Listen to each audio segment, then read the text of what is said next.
አሁን የተሰማ ሰበር መረጃ አለ። ተጠርጣሪዋ ፈርዶስና አባሪዎቿ በቁጥጥር ስር መዋላቸው ታውቋል።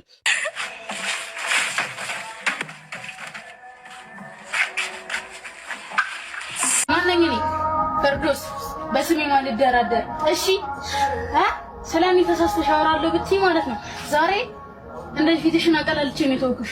ቀጣይ ደግሞ ደምሽን እንደዚህ ጥቁር ደምሽን ማለት ነው አፈስልሻለሁ። እሺ የኢትዮጵያ መንግስትንና የኢትዮጵያ ሕዝብን ቀጥ ለማድረግ 3 ቀን በጣም በቂ ነው።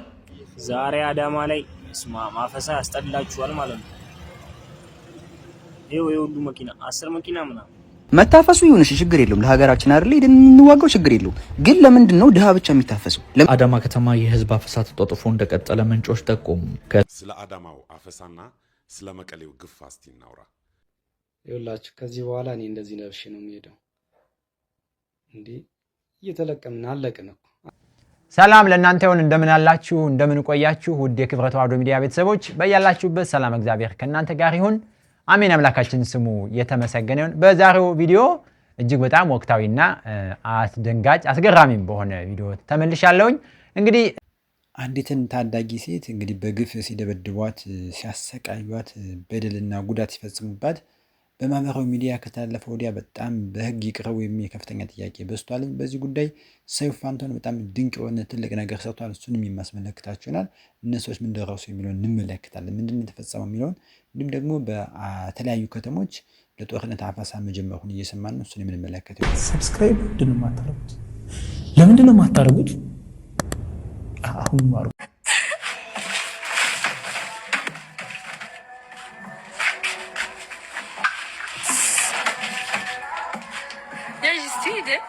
مش متهو ليش لكاو يا جستي اللي انت لها وي ايه جستي ايه انت كارينا انا تشكرش ها اتشون بس يا ابراهيم اوش Damyong'u, onkey. Damyong'u, onkey. Engel. Damyong'u, onkey. Bezi tasakla şuna gitme geldi. Engel. Tay. Ne yapacağım? Senin tay böyle şurası? Ne olacak? Bir de tsayıp koyayım fetne. Damyong'u, Engel. Tay. Bad. Aynen. Anti yemek taşını. Bad.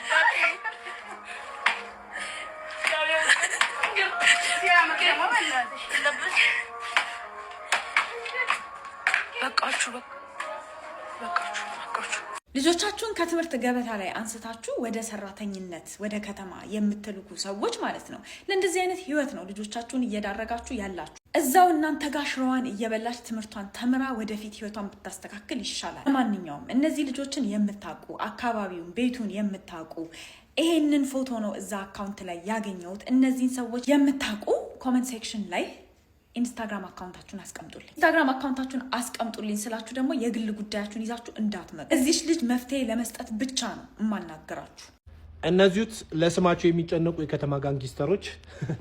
ለማንኛውም የነዚህ ልጆች ጉዳይ አዲስ አበባ ፖሊስ በጣም እናመሰግናለን። የወሰደው እርምጃ ለሌሎችም መማሪያ ነው። በነገራችን ላይ በእነዚህ ልጆች እድሜ ያላችሁ ልጆች ሶሻል ሚዲያ የምትጠቀሙ ምንድነው የምትጠቀሙት? መብቴ ነው ምንም አይመጣብኝም የሚል አካሄድ አያዋጣም። ምክንያቱም መዘዙና ችግሩ ለወላጅ ስለሚተርፍ፣ ወላጆች ደግሞ ልጆቻችሁ በሶሻል ሚዲያ ምን እየተጠቀሙ ነው የሚለውን ተከታተሉ፣ እዩ ስልኳቸውን። ምክንያቱም በህግ ጥላ ስር ከገቡ በኋላ ለቅሶ፣ ሮሮ፣ ልመና አይሰራም። እነዚህ ልጆች ሲያደርጉ የነበሩት እየቀረጹ የሚፖስቱት ቪዲዮ በጣም የሰውን አይምሮ አቢዩዝ ያደርጋል፣ ይረብሻል። እና አዲስ አበባ ፖሊሶች እንወዳቸዋለን። በዚህ ሰዓት እጅግ አስደሳች መረጃ ተሰምቷል። በሴት ወጣቶች ስትደበደብ የነበረችውና በሶሻል ሚዲያ ላይ ሁላችንም ስንፈልጋት የነበረችው ተጎጂዋ ልጅ አሁን ላይ መገኘቷን ጉርሻ ፔጅ አሳውቋል። ነገር ግን ጉዞው ገና አላበቃም። አሁን ላይ እሷም ሆነች እናቷ ከባድ የስነ ልቦናና የገንዘብ እርዳታ ያስፈልጋቸዋል። ሁላችንም አቅማችን በፈቀደ መጠን ከጎናቸው ልንቆም ድምፅም ልንሆናቸውና ልናግዛቸው ይገባል። ከፍትህ ጀርባ ያሉት የሆኑትን እነዚህን ምስኪን እናትና ልጅ መርዳትና ማገዝ የሁላችንም ሰብአዊ ኃላፊነትም ነው። ማን ያውቃል ሁሉም ነገር ለበጎም ሊሆን ይችላል። እባካችሁ ቪዲዮን ሼር በማድረግ እነዚህን ምስኪን እናትና ልጅ እንዲረዱ ሁላችሁም የበኩላችሁን ተወጡ። አስደሳች ዜና ተሰምቷል። በርካቶችን ባስቆጣው የጥቃት ምስል ላይ የተሳተፉ በአዲስ አበባ ፖሊስ ቁጥጥር ስር ውለዋል። በትናንትናው ዕለት የተሰራጨው በርካቶችን ያስቆጣውና አሳዛኙ ምስል አንዲት ሴት ልጅ ሌሎች 4 የሚሆኑ ሴቶች እየተቀያየሩ ሲደበድቧት የሚያሳይ ምስል በማህበራዊ ሚዲያ ላይ አሰራጭተው ወዲያው አጥፍተውት ነበረ። ታዲያ ግን ይህ ምስል ለበርካቶች በመሰራጨቱ ምክንያት ይህንን እየተመለከቱ በርካቶች በልጅቱ ላይ የደረሰውን ጥቃት በከፍተኛ ሁኔታ ሲቃወሙት ነበር። በዛሬው ዕለት ታዲያ አስደሳች ዜና ተሰምቷል። እነዚህ ጥቃት ሲፈጽሙ የነበሩ ግለሰቦች በቁጥጥር ስር ውለዋል። ከዚሁ ጋር ተያይዞ ጥቃት የተፈጸመባት ልጅ እናት ውሃ እየሸጠች የምትተዳደርና እጅግ እርዳታ የሚያስፈልጋት መሆኑ ተደርሶበታል። እንዲህ ያለ በደል፣ እንዲህ ያለ ድብደባ፣ ይህን የሚያክል ግፍ መፈጸም ምን ያስፈለገ? እንግዲህ ምናልባት ይቺ ታዳጊ እህታችን የ13 የ14 ዓመት ብትሆን ነው ታዳጊነቷ እድሜዋ። በዚህ ደረጃ ስትደበደብ ማየት እጅግ በጣም ያሳዝናልኝ። እንግዲህ የሴቶች ጥቃት እየተባለ የሚወራለት ብዙ ሴቶች ብዙ ነገር እየጮሁ ወንዶችም የሴቶችን ጥቃት ለማስቆም ብዙ እየታገልን ባለበት ሰዓት ሴቶች ደግሞ በእንዲህ ያለ መልኩ ከምንም በላይ የሚገርመው ደግሞ እንግዲህ ራሳቸው ቀርጾ ያስተላለፉት ያሰራጩት ነገር ነው። በየቤቱ ያልተቀረጸ ስንት ጉድ እንዳለ ተመልከቱ። እንዴት እንደምደበድባት ተመልከቱ እስኪ። በዚህ ልክ መጨከን ይሄ አሁን የሴት አንጀት ነው በእውነት።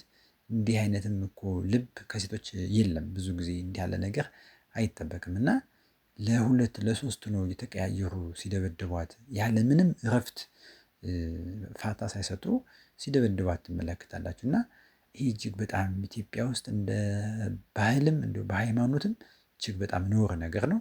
እንግዲህ እችታችን አጋዡን ገብታ ነው በቤት ሰራተኝነት ወይም ለቤት አጋዡን ገብታ በዚህ መልክ ስትደበደብ መመለከት እጅግ በጣም ያማል። እባካችሁ ከእንዲህ አይነት ጥቃት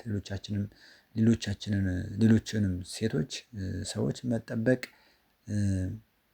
እንዳይፈጸምባቸው አብረናቸው ልንቆም ይገባል። እስኪ በዚህ ጉዳይ ታዋቂው ሰይፉ ፋንታሁን የሰራው ድንቅ ነገር አለ። ምንድን ነው ያደረገው? እስኪ ይህንን እንመለከተው። ፈጣሪ ያጋለጣቸው ነው። አሁን ለምሳሌ እንዲህ አይነት ነገሮች እኮ ሳይቀረጹ እኮ ብዙ አሉ በየቤቱ። እሱን እንግዲህ እሱ ይቁጠረው። ግን ደግሞ እንዲያደርጉና ህዝብ ሁሉ እንዲቆጣ እነሱም ተይዘው እንዲጠየቁ ምክንያት የሆነው ግን ራሳቸው ቀርጾ ያወጡት ቪዲዮ ነው። ፖሊስ በሰጠን መረጃ መሰረት ህዝቡ ቪዲዮውን ሴቭ ስላደረገው ነው እንጂ ቀርጸው የለጠፉት አካላት አጥፍተውታል። እና እንዲህ አይነት ነገሮች እንዳይደገሙ አስተማሪ የሆኑ ቅጣቶች ግን ያስፈልጋል። እርስ በርስ መተዛዘን፣ እርስ በርስ መከባባት ወይም ደግሞ አንዳንድ ግን እውነቱን ለመናገር አሁን በሰለጠነው ዓለም እኛ ሀገር እንዴት እንደሚመጣ አላውቅም እንጂ አንገር ማኔጅመንት የሚባላል ንዴትህን፣ ብስጭትህን መቆጣጠር፣ ሰውም ሳትበድል የከፋ አደጋ ሳታመጣ የሚያናድድ ነገር ቢያጋጥምህ እንዴት ያንን ነገር ስህተቱን በስህተት ሳታርም እንዴት ታልፋለህ ያንን አጋጣሚ የሚል ትምህርት ይሰጣል። ታውቃላችሁ። እኛ ሀገር ግን እኔ እንጃ እንግዲህ ኧረ ለማየት ራሱ በጣም ከባድ ነው። ያው እንግዲህ ኮማንደር ቶማስ የአዲስ አበባ ፖሊስ ህዝብ ግንኙነት ናቸው። በጣም በርካቶች በዚህ ቪዲዮ ልባቸው ተነክቶ ለአዲስ አበባ ፖሊስ መረጃ ቀብለው ነበር። ምንድነው አዲስ ያለው ነገር እንዲነግሩኝ መስመር ላይ ያሉ። ጤና ይስጥልኝ ኮማንደር። እንደምን ዋላችሁ? አለን ይመስገን አምላክ። አለን እየሰባን ነው። ያው እንግዲህ አሁን በማህበራዊ ሚዲያ ላይ ቫይራል ወጣ አንድ ድርጊት አለ። እንዳልከውም ብዙዎች ተቆጥተው ለእኛ በተለያየ አጋጣሚዎች በተለያየ አማራጮች መረጃውን ወደ እኛ አድርሰውናል። ይሄ እንግዲህ ህብረተሰቡ ለፖሊስ ያለውን የሚያበረክተው ተባባሪነት የሚያበረክት ነው።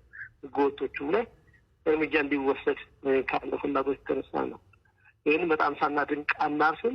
ሰይፉ ይህን ካልኩ በኋላ ድርጊቱ የተፈጸመው ግን ጥቅምት 14 ቀን 2018 ዓመተ ምህረት ነው። በኮልፌ ቀራኒዮ ክፍለ ከተማ አካባቢ ነው። አራቱም ጓደኛሞች ናቸው። የሚደበድቧትም የምትደበድቧም ልጆች ጓደኛሞች ናቸው። ይህን ድርጊት እንደፈጸሙባት ፖሊስ ሁሉም ተጠርጣሪዎች በቁጥጥር ስር አወጣ። 3 ሳምንት ነው ምርመራ አስሮ ምርመራ ሲያጣራ ነበር። አስፈላጊውን ማጣራት ካደረገ በኋላ የምርመራ መዝገቡን በሚመለከተው የፍትህ አካል ልኳል። ልክ ነው። ድርጊቱ ግን አሁን ነው የተለቀቀው። የተለቀቀበትን ምክንያት ምንድን ነው የሚለውን ደግሞ እያጣራን እንገኛለን። ስለዚህ ድርጊቱ 10 ወር ሆኖታል ማለት ነው ኮማንደር? ጥቅምት ወር ላይ ጥቅምት 14 ቀን ነው የተፈጸመው። ይሄን ድርጊት ፈጽሟል የተባሉትን ወዲያው ፖሊስ በቁጥጥር ስር አውሎ እስከ 3 ሳምንት ድረስ ነው በፖሊስ ቁጥጥር ስር ውሎ ምርመራ አጣርቶባቸው ፖሊስ አስፈላጊ ማስረጃ ካሰባሰበ በኋላ ለህግ እንዲጠየቁ የማድረግ ስራዎችን እየሰራ ያለው። ስለዚህ ለድርጊታቸው ተጠያቂ ተደርገዋል። ስለዚህ ለድርጊታቸው ተጠያቂ ተደርገዋል። ያው በፖሊስ እንዲጠየቁ የማድረግ ስራ ምርመራ የማጣራት ስራዎችን ሰርተናል። አዎ፣ ግን አሁን ቫይራል የወጣው የተለቀቀው አሁን ነው። እሱን ደግሞ ማለቀቀው እንዴት ተለቀቀ የሚለውንም ከነገና ለማጣራት ስለዚህ እያደረግን ያለንበት ሁኔታ ነው። ተጠያቂ አራቱም ጓደኛ መቾቹም ተመቸዋም ጓደኛሞች ናቸው። አራቱም ጓደኛሞች ያንሰፋ ልጆች ናቸው። ያሳዝነው ቤቷ ሄደው ነው ድርጊት የሚፈጽሙበት ጓደኛሞች ናቸው። ለምን እንደዚህ ያደረጋችሁ ሲባል አይ እንደዚህ ማድረጋችንን ጓደኞቻችን እንዲያዩልን ፈልገን ነው እየቀረጽ እንደዚህ ያደረግነው ሲሆን ሀሜት አለ ሀሜት አምታናለች ብሎ ነው መነሻ ነገራቸው ሲጠየቅ በፖሊስ ያንን ስለፈጸመችብን ያንን ለማድረግ ነው ጓደኞቻችንም እንደዚህ እንዳደረግናት እንዲያዩልን ብለን ነው የቀረጽ የሚል ምላሽ ነው ፖሊስ። ስለዚህ አሁን ነፃ ናቸው ማለት ነው። አሁን ተለቀዋል። ለጥያቄ ከተያዙ እንግዲህ ፖሊስ ማጣራት ያለበትን ጉዳይ አጣርቷል። ምርመራ አጣርቷል። 3 ሳምንት በሰንድቆ ተደርገዋል። አስፈላጊ ማስረጃ ተሰብስቧል። በቀጣይ እንግዲህ ወደ ፍርድ ቤት ተመርቷል ጉዳዩ ማለት ነው።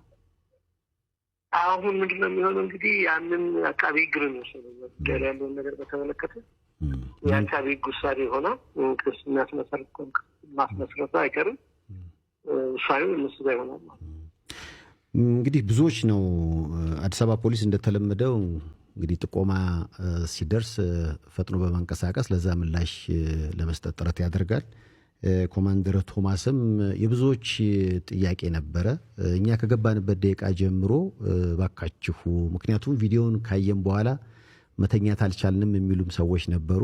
ምናልባት እንዲህ አይነት ነገርና መሰል ጉዳዮች ሲኖሩ ህብረተሰቡ ሊጠቁም የሚችልባቸውና እንግዲህ መስመሮቻችሁን ወይም ደግሞ አድራሻዎቻችሁን እንደገና ይፋ ቢያደርጉልን። እንግዲህ ዋናው ነገር ምንድነው ህብረተሰቡ አሁን ለፍትህ የበላይነት ያለውን ነገር የሚያሳይ ነው።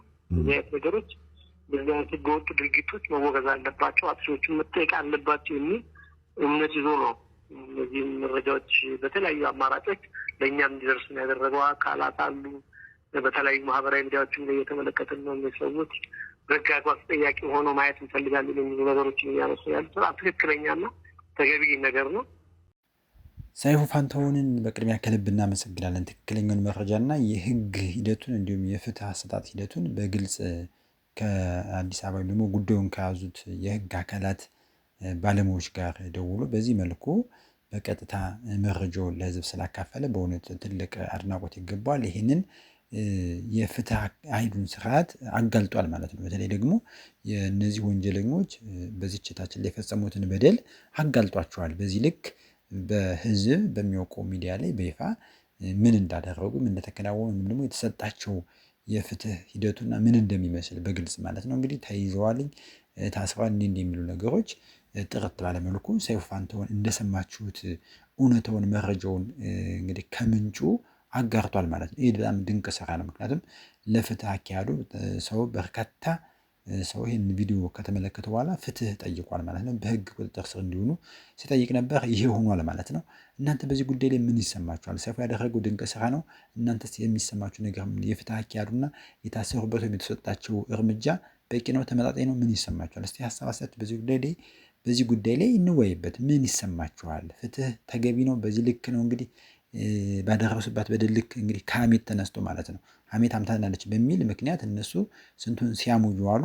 እነርሱ ግን ታማን በሚል በዚህ ልክ ለጓደኞቻቸው መቀጣጫ አድርገናታል ብሎ ለማሳየት ይህን አድርገዋል። በዚህ ጉዳይ እናንተ ሀሳብ ምንድን ነው? እስቲ ወደ ቀጣይ ቪዲዮ እንሂድ። በተለያዩ ከተሞች አፈሳ ለጦርነቱ ወጣቶች ላይ እየተካሄደ ይገኛል የሚል መረጃዎች ወጥቷል። መሰረት ሚዲያ ይህን አጋርቷል። በአዳማ ከተማ የህዝብ አፈሳ ተጧጥፎ እንደቀጠለ ምንጮች ጠቆሙ።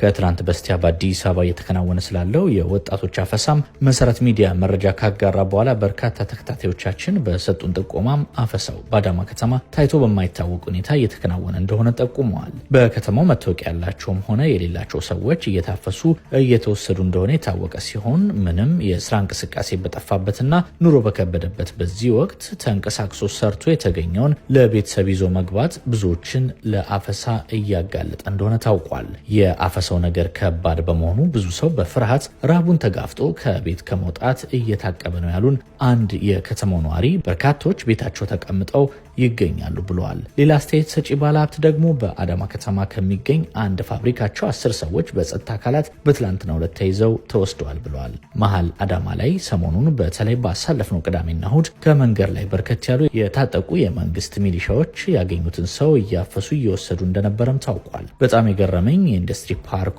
ውስጥ ስራ ውለው ወደ የቤታቸው የሚሄዱትን ሁላም ሲያፍሱ ነበር ያሉን አንድ የአዳማ ከተማ ነዋሪ ሁኔታው ከዚህ በፊት በዚህ ልክ ታይቶ እንደማይታወቅ ተናግሯል።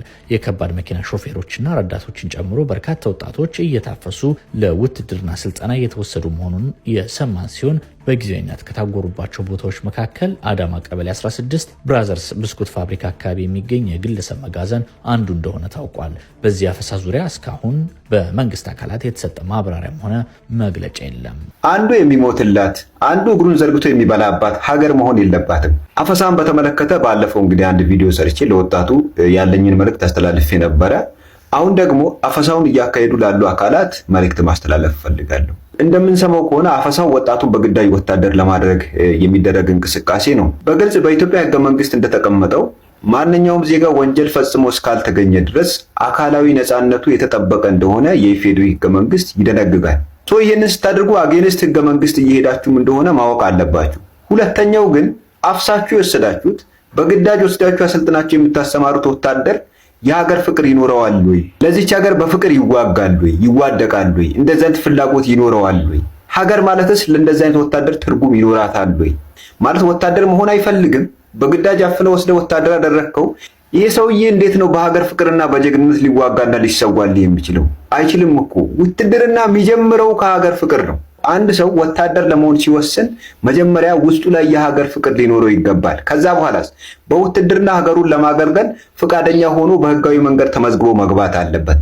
እንደዚያት ህጋዊ ፕሮሲጀር ሳትጠብቁ ማንኛውንም ሰው ከመንገድ እየለቃቀማችሁ ጭናችሁ ወስዳችሁ ወታደራዊ ማሰልጠኛ ላይ በማጎር ለብ ለብ በማሰልጠን ክላሽ በመስጠት ወደ ጦር ግንባር በመሸኘት የሀገር ፍቅር የሌለው ወታደር ገና አንድ ጥይት ሲተኮስ እጅ ወደ ላይ የሚል የሚማረክ ወታደር ነው የሚፈራው። ወይም ደግሞ የምታፈሩት እንደዚህ አይነት ወታደር ነው። ስለዚህ ውትድርና ሀ ብሎ የሚጀምረው ከሀገር ፍቅር ነው።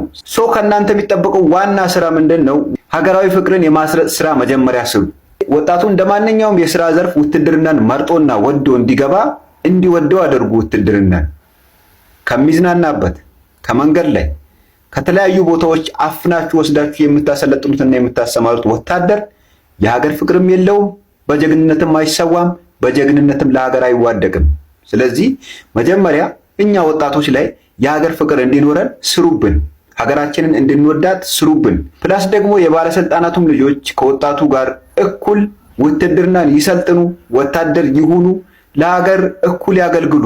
አንዱ የሚሞትላት አንዱ እግሩን ዘርግቶ የሚበላባት ሀገር መሆን የለባትም። ሀገር ለኔም እላይ ላሉ ባለስልጣናትም እኩል ሀገር እስከሆነች ድረስ ምን ሞትላትም ምን ዘምትላትም ምን እንጠቀምባትም እኩል መሆን አለበት ብዬ አስባለሁ። ስለዚህ እንደ አጠቃላይ በግዳጅ የሚደረግ ወታደራዊ ምልመላን እቃወማለሁ። ይኸውላችሁ ከዚህ በኋላ እኔ እንደዚህ ነብሽ ነው የሚሄደው። እንዴ እየተለቀምን አለቅን እኮ አለቅን። ምናችን አለ? አሁን ራሱ እኮ አራርጦኝ ነው አምልጬ የመጣሁት።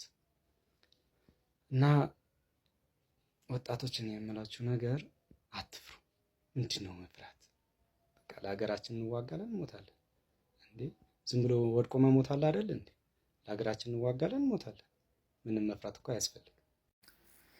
እንግዲህ የሰው ልጅ ከጥንትም አፈጣጠሩ ነፃ ፈቃድ ያለው ሆኖ ነው የተፈጠረ። አምላኩ ሲፈጥረው ነፃ ፈቃድ ያለው ወደ ወደደው እንዲሄድ እሳትና ውሃ ከፊቱ የቀረበለት የወደደውን እንዲያደርግ በነፃ ፈቃድ ተፈጥሯል። ስለዚህ በነፃ ፈቃድ የተፈጠረን ሰው በግዳጅ ወደማይፈልገው ነገር ውስጥ ነፃ ፈቃዱን ሳይጠቀም በሆኑ አካላት ፍቃድ መመራት መወሰድ የለበትም። ይሄ እጅግ በጣም በ21ኛው ክፍለ ዘመን ሊደረግ የማይገባው እጅግ በጣም አሳፋሪ ተግባር ነው። ሰው ወዶና ፈቅዶ ለሀገሬ ብሎ ደግሞ ለሚያምንበት የፖለቲካ ርዕዮት ብሎ የፈለገውን ያህል መስዋዕትም የሚፈልገውንም የማይፈልገውን ሊያደርግ ይገባል እንጂ በግዳጅ ላላመነበት ርዕዮትና ላላመነበት ላልቆምበት እውነት እንዲጋደል ደሙን እንዲያፈስ ማድረግ ተገቢ አይደለም። ይሄ ስኬትም አያመጣም። በነገራችን ላይ በዚህ ሂደት ውስጥ የሚደረጉ ወንድማችን ሳምሶን እንዳለው ስኬትም አያመጣም። ምክንያቱም እኒህ አይነት ሰዎች ቢሄዱ ገና አንድ ጥይት ሲተኮስ እጃቸውን የሚሰጡ የሚፈረጥጡ ወደ አላስፈላጊ ነገር ውስጥ የሚገቡ እንጂ ለድል የሚያበቁ አይነት ሰዎች አይሆኑም። ምክንያቱም ልምድም የላቸውም፣ ፍላጎትም የላቸውም፣ የጦር ስልትም አያውቁም። ፍጹም በደመ ነፍስና ነፃ ፈቃዳቸውን ሳይጠቀሙ ተወስኖባቸው ስለሆነ እንዲህ ያሉ ነገሮች እጅግ በጣም አሳሳቢ ላይ ደርሷል። በተለያዩ ከተሞች ነገር እየተሰማ ስለሆነ ማለት ነው። ይህንን ጉዳይ የሚያስፈጽሙትን የመንግስት ካድሬዎችን መንግስት እንግዲህ ኃይል ሊላቸው ይገባል እንላለን። በዚህ ጉዳይ እናንተ ሀሳብ አስተያየት ምንድነው? በከተማችሁ የደረሰው ነገር ካለ ኮሜንት ላይ እስኪ አጋሩን። ይህንን ጉዳይ ለሚመለከቱ የመንግስት አካላት በመድረስ እንዲያቆሙት ማድረግ ይቻላል ማለት ነው። ለዛሬ የነበረኝ ቪዲዮ ይህን ይመስላል። ሰላም ለእናንተ ይሁን። ሰላም ቆዩ።